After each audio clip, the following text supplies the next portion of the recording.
오늘 하나님께서 주신 말씀은 신약성경 누가복음 17장 20절에서 21절 말씀입니다. 함께 교독하시겠습니다. 바리새인들이 하나님의 나라가 어느 때에 임하나이까 묻거늘 예수께서 대답하여 이르시되 하나님의 나라는 볼 수 있게 임하는 것이 아니요 또 여기 있다 저기 있다고도 못하리니 하나님의 나라는 너희 안에 있느니라. 내가 또 들으니 하늘 위에와 땅 위에와 땅 아래와 바다 위에와 또 그 가운데 모든 피조물이 이르되 보좌에 앉으신 이와 어린 양에게 찬송과 존귀와 영광과 권능을 세세토록 돌릴지어다 하니. 아멘.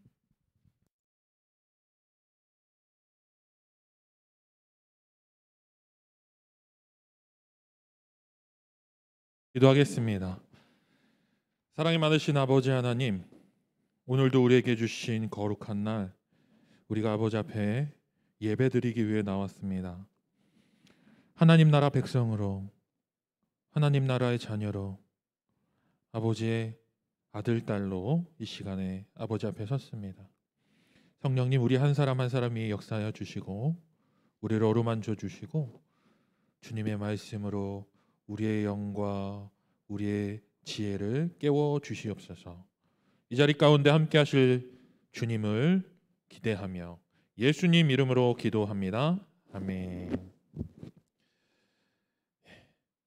반갑습니다. 오늘 우리가 또 함께 나누게 될 말씀의 제목은 하나님 나라는 이라는 제목으로 자의 말씀으로 함께 우리가 은혜를 나누려고 하는데요. 7월 한 달 동안은 우리가 하나님 나라에 대해서 우리가 말씀을 통해서 또 나누는, 또 하나님께서 우리에게 계시의 은혜를 주시기를 간구하면서 나아가려고 합니다. 제가 이런 거 잘 안 하는데 오늘 이런 것도 좀 누를 겁니다. 예. 자, 여러분 한 주 동안 예수님과 동행하셨습니까? 여러분 한 주 동안 성령님이 나를 인도하시고 이끄시고 나를 몰아가시는 것을 느끼셨습니까? 한 주 동안 하나님의 그 충만하신 은혜가 내 삶을 가득 비추고 채우고 있는 것들을 경험하면서 사셨습니까? 아마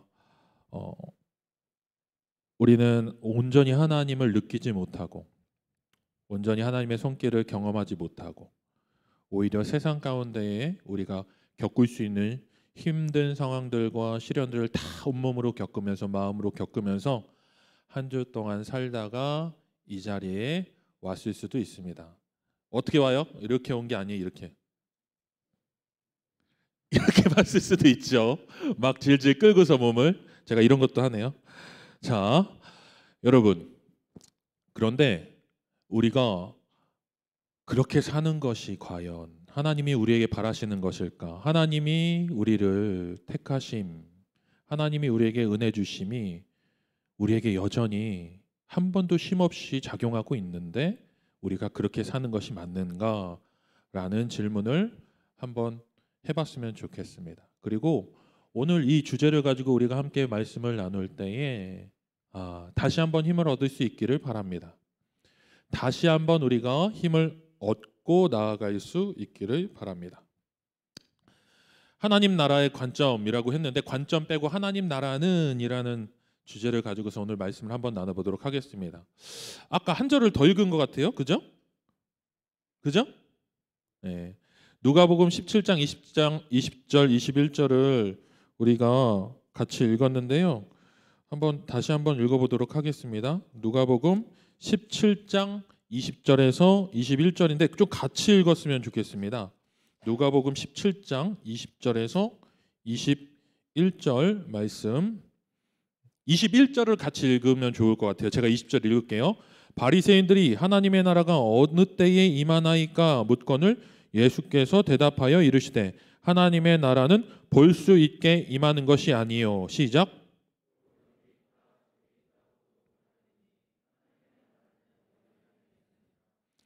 여러분, 하나님의 나라가 여러분 안에 임하셨습니까? 하나님의 나라가 여러분 안에 임하셨습니까? 예, 아멘을 못하니까 왜 그럴까요? 왜 우리가 아멘을 못할까요? 여러분, 우리는 아는데 이것에 대한 확신이 없는 것이 아닌데 아멘을 해야 되는지 안 해야 되는지 이해를 못한 거예요. 아는데 이해를 못한다. 이게 되게 웃긴 말이죠. 이미 아는데 여러분 이해를 못했어요. 그래서 이거 좀 정리하겠습니다. 자, 하나님 나라에 우리가 이해를 해야 돼요. 하나님 나라에 이해를 못하니까 아멘을 할 수 있는 조건이 우리에게 이미 있음에도 불구하고 우리가 아멘을 못합니다. 자, 하나님의 나라의 관점, 우리가 하나님에 대해서 이해해야 하는 이유는 우리가 복음에 대한 이해가 이분법적으로 되는 것을 우리가 막기 위해서입니다. 당위성을 먼저 얘기할게요. 왜 우리가 하나님의 나라에 대해서 이해해야 되냐면은 이 당위성, 왜 하나님의 나라에 대해서 이해해야 되냐면은 우리의 신앙이요, 하나님이 바라시는 모습의 신앙이 아니라 왜곡된 신앙으로 갈 수 있기 때문에 우리는 이 하나님의 나라에 대해서 이해해야 됩니다. 특히나 이분법적인 신앙을 우리가 빠질 수 있는 위험을 가지고 있기 때문에 하나님 나라에 대한 이해를 가져야 됩니다. 이분법이 뭐죠? 뭐 아니면 도예요. 행위 아니면 믿음, 기도 아니고서 예배, 봉사, 기도. 우리는 항상 우리의 신앙 가운데 이 두 가지의 문제를 놓고서 긴장관계 가운데 있어요. 한쪽에 치우치면은 어떤 때에는 뭔가 건전하지 않은 것 같죠. 너무 기도에 빠져 있어도 뭔가 신앙이 건전한 것 같지가 않습니다. 너무 봉사에만 빠져 있어도 나의 영은 메마르는 것을 느끼게 됩니다. 그렇지 않습니까? 그런데 이 둘 사이에서 우리가 균형 있게 신앙생활하는 것 어렵다고 얘기해요. 우리는 항상 우리의 취향대로 신앙생활할 때가 있죠. 그런데 그 상황들이 나타나는, 그런 현상들이 나타나는 이유 중에 하나가 뭐냐면 하나님 나라에 대한, 나에게 돌진해 오시는, 나에게 찾아오시는 하나님 나라에 대한 이해가 온전히 되어 있지 않기 때문이에요. 두 번째는 하나님 나라의 이해가 부족할 경우에는요, 아까도 얘기했지만 율법주의, 공로주의에 빠질 수 있습니다. 율법주의, 공로주의, 어렵게 얘기하는 것이 아니라 내가 무엇인가를 하나님을 위해서 예수 그리스도의 이름으로 행해야지만 한다라는 행위 믿음에 치우칠 가능성이 굉장히 크다는 겁니다. 그런데 행위 믿음이 나쁜 겁니까? 우리가 믿음을 갖게 되면 하나님을 위해서 일하고 봉사하고 사는 것이 너무 당연한 건데, 물질 쓰는 것이 너무 당연한 건데, 그런데요, 하나님 나라에 대한 이해가 온전히 제대로 돼 있지 못하면은요, 여러분, 그 봉사 가운데 우리는 즐거움을 느끼고 행복을 느끼잖아요. 반면 그 반대에 있는 행복들을 우리가 등한시 여기게 되는 일들이 벌어지게 되는 거예요. 세 번째는 하나님 나라의 이해가 부족할 경우에는 기복주의 신앙에 빠질 수 있습니다. 2번과 반대되는 거죠. 2번과 반대되는 겁니다. 우리의 행위가 아니야. 이 모든 행위들은 의미가 없다. 오직 기도, 묵상, 은혜, 믿음으로 우리가 끝. 그러면 앉아서 산에 들어가 갖고 그냥 기도만 하죠. 또 하나는 하나님 나라 이해가 부족할 경우에 우리는 개인주의 신앙에 빠질 수 있습니다. 개인주의 신앙에 빠질 수 있습니다. 하나님 나라, 그냥 나에게 믿어지는 하나님의 나라, 내가 느껴지는 하나님의 나라, 나에게 감동으로 오는 하나님, 예수 그리스도, 이 안에 고립되게 되는 거죠. 우리가 이렇게 공동체 예배를 드리고 있지만 신앙은 개인적인 거야 라고 생각하는 분들 있지 않나요? 결국에는 나의 신앙을 위해서 내가 이 자리에 있는 거야 라고 생각할지도 몰라요. 결국에는 내가 천국 가기 위해서 우리는 예수 믿는 거야 라고 생각하는 이들도 있죠. 하나님 나라의 이해가 부족하면은요, 우리의 신앙이 개인주의에 고립되어지게 되는 거죠. 네, 하나, 둘, 셋, 다섯 번째, 하나님 나라 이해가 부족할 경우에는 성도가 이 시대에 어떠한 역할을 해야 될지 소명 의식을 상실해 버리게 됩니다. 이 모든 것들이 종합되어져서 나타나는 결과가 뭐냐면 우리 안에 있는 우리 공동체 안에 우리가 예배하고 섬기고 봉사하고 어떠한 일들을 해야 할지에 대한 길을 찾지 못하게 된다는 겁니다. 그냥 우리 안에서 즐겁고 우리 안에서 예배드리면서 우리가 기쁘고 우리가 열광적으로 하나님 찬양하는 것에 그냥 만족하고 그냥 디아스포라 청년 공동체가 하나님 앞에서 뜨겁게 예배하는 것, 그것이 그냥 우리 공동체의 존재 목적으로 그냥 한계지어져 버리는 거죠. 공동체뿐만 아니라 개인도 마찬가지입니다. 이 공동체 안에서 나 개인의 믿음과 구원을 확인하는 것, 그것이 이 예배의 목적이라고 그렇게 한계를 지어버리는 거죠. 하나님 나라의 이해, 뭔 말인지 아시겠죠? 이분법적으로 빠질 수, 균형을 상실해버릴 수 있다는 거예요. 하나님 나라의 이해가 온전히 되어 있지 않다라고 한다면, 그럼 조금 역사를 한번 볼게요. 왜 우리가 하나님 나라에 대해서 알아야 되는가? 그 전에 이 개념을 가지고서 여러분들이 신앙생활을 했으면 좋겠습니다. 통전이라는 말은 국어사전에 나오지를 않아요. 통전이라는 단어는, 이거는요, 여러분들이 신앙생활하고 있는 이 장로교 통합 측에 있는 신학의 아주 독특한 특징 중에 하나예요. 통전. 제가 읽어드릴게요. 한번 들어보세요. 통전 신학에서 통전의 의미는 전체를 아우르고 조화시키며 통합한다는 뜻. 좌우 상하 긍정 부정 개별 개인적인 것 보편적인 것 특수성과 일반성 그리고 믿음과 실천을 아우르는 것이다. 무슨 말인지 아시겠습니까? 균형, 통합, 모든 것들을 포용한다는 겁니다. 다 포용한다는 게 아니에요. 그리스도의 복음에 유용하고 합당한 것들은 우리가 다 열어서 수용할 수 있다라는 얘기예요. 무슨 말인지 아시겠죠? 여러분, 우리가 좀 더 넓은 생각과 넓은 지경을 가진 사람들이 되어야 합니다. 여기에 사람을 빼고 넓은 지경을 가지고 있는 그리스도인이 되어야 합니다. 제자가 되어야 한다는 거죠. 이 통전적인 사명감을 가지고 살았던 사람이 성경의 바울이에요. 유대인에게는 유대인, 헬라인에게는 헬라인, 믿음이 좋은 사람에게는 그 수준의 음식을 제공하고 믿음이 연약한 자에게는 죽을 써서 줄 수 있는, 그러니까 모두를 포용할 수 있는 거죠. 율법에 갇혀 있는 이들에게는 율법 안에서 그들에게 복음을 전하기 위해서, 율법이 없는 자들에게는 율법의 요구를 강요하는 것이 아니라 예수 그리스도 안에서 포용할 수 있는, 이것이 바로 통전이라는 거예요. 우리가 이 신앙으로 이 시대를 살지 않으면 우리는요, 이념에 사로잡히게 되고 이념에 빠지게 됩니다. 갈등 안에서 우리 고립될 수 있어요. 우리가 도구가 될 수 있다라는 얘기죠. 그래서 여러분들에게 이 통전적인 관념으로, 통전적인 관점으로 신앙생활하기를 강력하게 권면합니다. 그렇다고 뭐 불교까지 포용하고 이슬람까지 포용하고 이 얘기가 아니에요. 적어도요, 우리가 그리스도 안에서 하나님, 천지의 창조 주신 하나님의 자녀로서 우리가 구원받지 못한 자들을 향해서 이런 통전적인 시각과 통전적인 신앙의 마음으로 나아가야 된다는 겁니다. 이게 하나님 나라의 관점의 베이스예요. 자, 역사를 한번 보도록 하겠습니다. 처음에 하나님이 천지를 창조하셨죠. 아름답게 창조하셨습니다. 보시기 기쁘게 창조하셨죠. 그죠? 지금 이 자리에 앉아 있는 사람들이 하나님이 딱 보시고 와, 웃으셨어. 웃게 만들었다고요, 하나님을. 얼굴이 까매도 수염이 많이 나도 하나님이 날 보시고서 제가 우리 아이를 보듯이 웃으셨단 말이에요. 너무 아름답게 하나님 기쁘게 만드셨다는 거죠. 내 다리가 조금 비율이 짧아도 우리의 관점이 아니라 하나님의 관점에서는 우리는 하나님 보시기에 완벽한 존재로 만들어졌어요. 모든 창조물들을 하나님이 보시고서 기뻐하셨는데 그 중에서도 우리를 보고 기뻐하셨습니다. 예? 무슨 말인지 아시겠죠? 무슨 말인지 이해하십니까? 제가 우리 아이가 저를 아주 똑같이 닮았어요. 딸이 저를 닮았어요. 근데 엄청 예뻐요. 객관적이지 않죠? 주관적인 것 같죠? 근데 이뻐요. 여러분 보시면은 제가 우리 딸을 보면은 무장해제가 됩니다.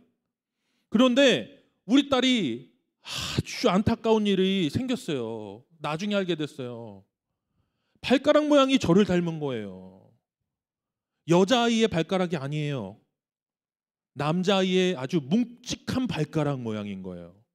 그리고 보고서 우리 와이프가 저한테 얘기합니다. 어떻게 저걸 아빠 닮았냐. 발톱도 말려서 잘한다. 어떻게 당신처럼 잘하냐. 이렇게 얘기하는 거예요. 그래갖고 그걸 봤죠. 그런데 진짜 못생겼어요. 발톱이. 발명이 진짜 못생겼어요. 그런데 제가 그걸 보면서 행복이 막 내 안에 막 가득 차는 걸 느꼈습니다. 나를 이렇게 닮았다니. 내 형상을 가지고 있는 거예요. 내 형상을 가지고 있는 거예요. 저는 거기에서 간접적으로 하나님의 마음을 봤습니다. 내가 아무리 못났고 상처가 있고 내 목소리가 뭔가 명쾌하지 않고 나의 얼굴이 비율이 뭐 외형적인 것이 아무리 어떠하든 하나님은 나를 보면서 그렇게 웃으셨겠구나. 내 모습 가운데서 하나님의 형상을 보면서 웃으셨겠구나. 이 생각을 했다니까요. 하나님 그렇게 창조하셨습니다. 그런데 어떤 일이 벌어졌죠? 언약이 깨졌습니다. 하나님 앞에서 우리가 그 언약을 깨뜨렸어요. 하나님 앞에서 우리가 죄로 말미암아 하나님과의 관계성 우리가 파괴해버렸어요. 우리가 망가뜨린 거예요. 우리가 작살낸 거예요. 인간이 작살냈습니다. 그래서 쫓겨나게 되죠. 하나님의 완전하신 창조 세계가 우리가 죄를 짐으로 인해서 어그러지고 파괴되고 그때부터 죄의 영향력이 확산되기 시작합니다. 그리고 나서 하나님께서 창조 세계 안에서 이 일을 하신 것이 아니라 모티브를 주셨어요. 모티브. 그것이 뭐냐면 이스라엘 민족을 택하셔서 하나님의 구원 계획을 그 안에서 모형을 보여주시는 거예요. 그게 바로 족장사예요. 아브라함과 이삭과 야곱과 요셉, 이스라엘이라는 민족을 통해서 하나님의 구원 계획을 이어가시는 걸 봅니다. 그리고 이 족장사가 끝나고 나서 이스라엘이라는 민족이 형성이 된 거죠. 남유다 북이스라엘로 나누어지기 전에.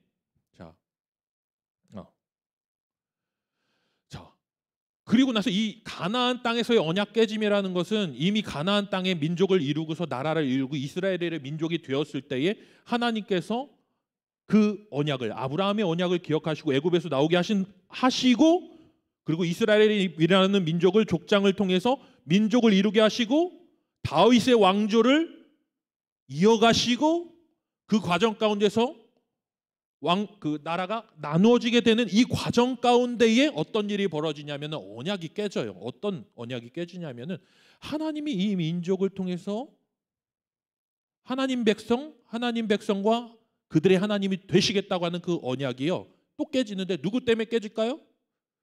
또 우리들이 작살낸 거예요. 걔네들이.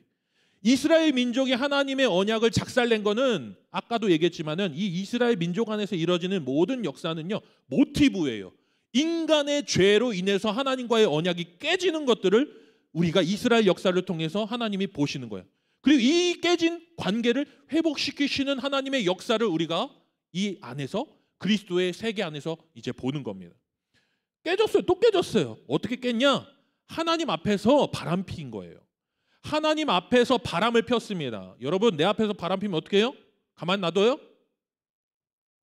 어떻게 할 거예요?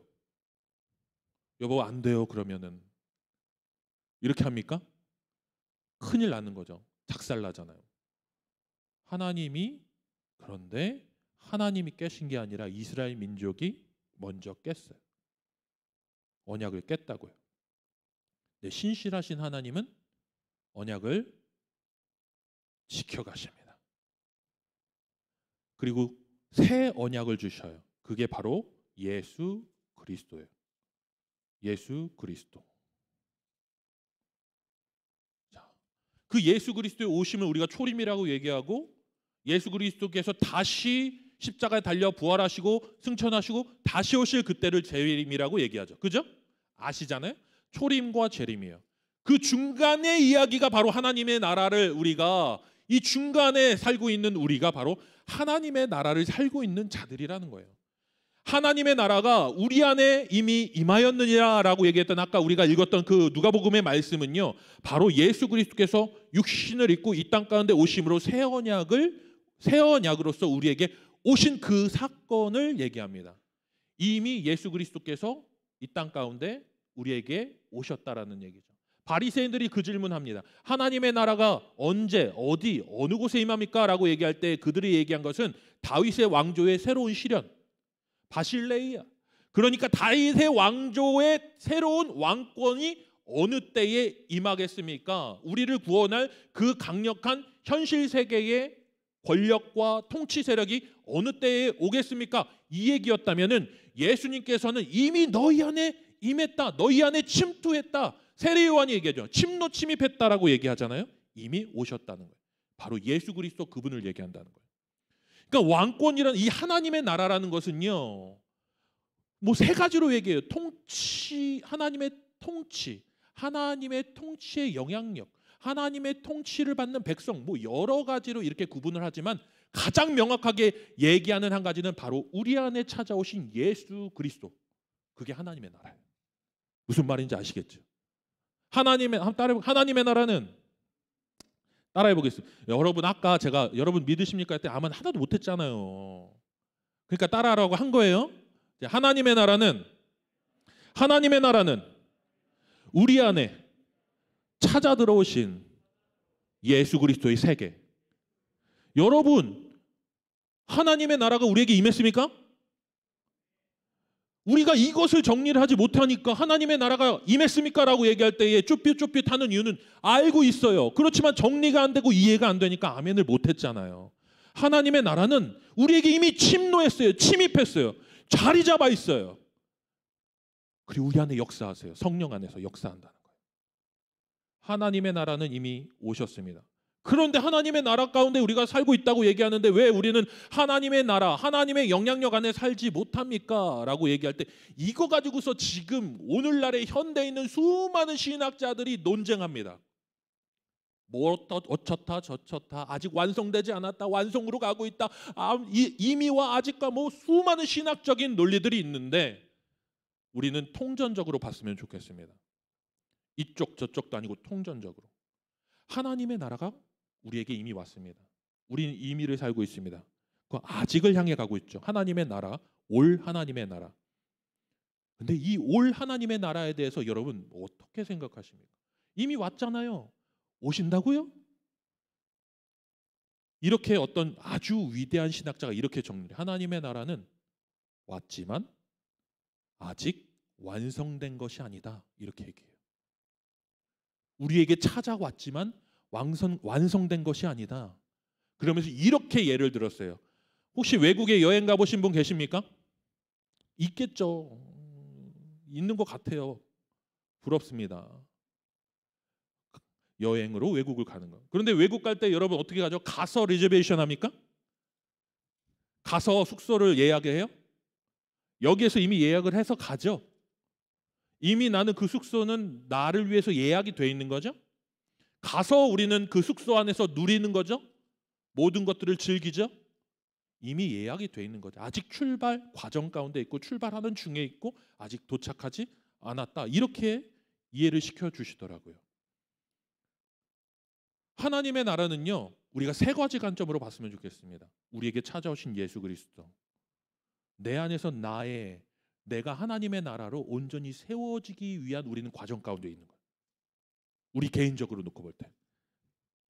여러분, 우리의 신앙이 미완성이에요. 우리의 믿음이 아직도 연약해요. 그래서 나에게 찾아오신 하나님의 나라가 나를 온전케 하시는 그 과정 가운데 우리는 서 있는 겁니다. 아시겠습니까? 그래서 내가 이미 예수 그리스도를 내가 영접했다 그러면 나는 그분의 강력하신 주권에 잡혀 있는 거기 때문에 우리는 온전한 길로 가고 있는 과정 가운데 있는 겁니다. 그러니 낙심하지 마십시오. 그런데요, 하나님의 나라를 가기 위해서는 행위로 가는 것이 아니라고 저번 주에 제자 훈련할 때도 칭의, 믿음으로 간다고, 사도 바울도 믿음으로 간다. 우리 행위로 가지 않는다. 그러니 믿고 기다리기만 하면 된다. 이 갈등 가운데 우리가 빠지게 될 때가 있죠. 제가 우리 아이와 저 아이 관계 안에서 겪었던 일들을 종종 얘기를 합니다. 결혼하고 아이를 낳으면서 저는 하나님의 섭리와 어떤 사랑에 대해서 많이 깨닫게 되는데, 축복합니다. 결혼하십시오. 아이도 낳으십시오. 그 안에서 깨닫지 못했던 하나님의 사랑도 깨달으십시오. 여러분 한번 보세요.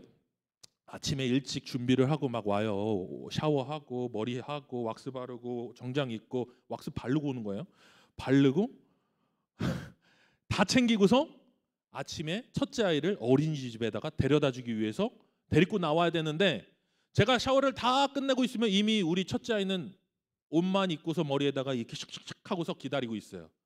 뭘 하고 있냐면은 은하 안전대라는 프로그램을 보면서 기다리고 있어요. 은하 안전대라는 프로그램을. 근데 출발할 때 아직 끝나지가 않았어요. 3분의 2 정도가 진행된 상태예요. 근데 지금 출발하지 않으면은 안 됩니다. 제가 늦어요. 그래서 야 빨리 와, 가야 돼, 아빠 늦어 하고서 질질 끌고 와요. 가려고 해요. 그러면 우리 첫째가 이렇게 얘기해요. 아빠 잠깐 기다려. 아직 안 끝났잖아. 좀 기다려. 이거 끝나고 가야지. 이건 재방송도 안 해. 이러는 거예요. 그러면은 끝날 때까지 제가 신발 신고 문 앞에서 이렇게 기다리고 있습니다.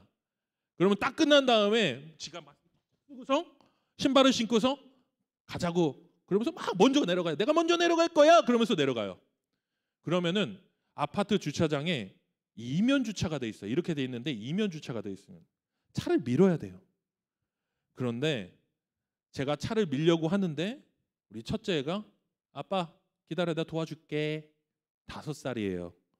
그런데 앞에 가고 밉니다. 그러면 그 5살짜리 아이가 차를 밀어요. 나도 밀어요. 그런데 제가 이렇게 밀지 마. 거기 먼지 많어. 네 그거 밀면은 아빠가 일이 더 많아진다. 밀지 마라. 이렇게 얘기하니까 아니야. 밀어야 돼. 도와줄 거야. 이렇게 밀지 마. 일 많아져. 이러면은 얘가 뭐라 그러냐. 아빠가 아까 은하 안전대 볼 동안 기다려줬잖아. 내가 도와줄게.